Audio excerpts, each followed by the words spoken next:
Fala pessoal, tudo bem? Dessa vez vocês vão escrever sobre o tema esporte como ferramenta de inclusão social. A palavra esporte significa exercício individual ou coletivo baseado em regras. E essa ideia está associada a algumas noções que eu elenquei aqui no quadro.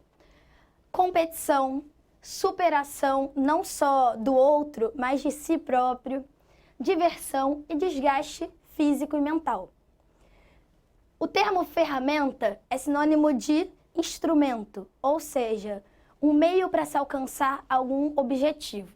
E o objetivo, nesse caso, seria a inclusão social, ou seja, a garantia de direitos fundamentais, a cidadania plena de indivíduos que estão à margem, que precisam ser integrados.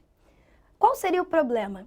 Exercitando o raciocínio Enem, nós vamos refletir sobre o uso do esporte como ferramenta de inclusão social no Brasil.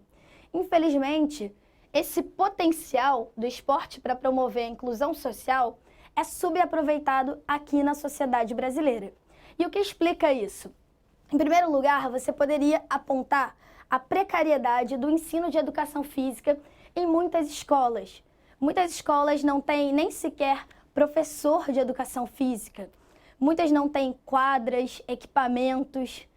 E existe também um foco excessivo hoje nos resultados. Uma valorização do esporte de alto rendimento, o que está associado, de alguma forma, à mercantilização das nossas atividades.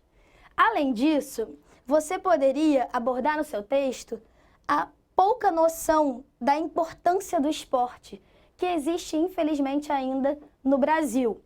Muitas famílias, por exemplo, não têm a exata noção da importância do esporte para a inclusão social dos seus filhos.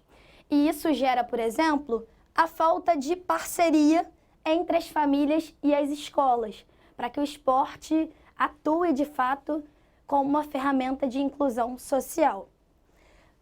E por que o esporte deveria ser valorizado?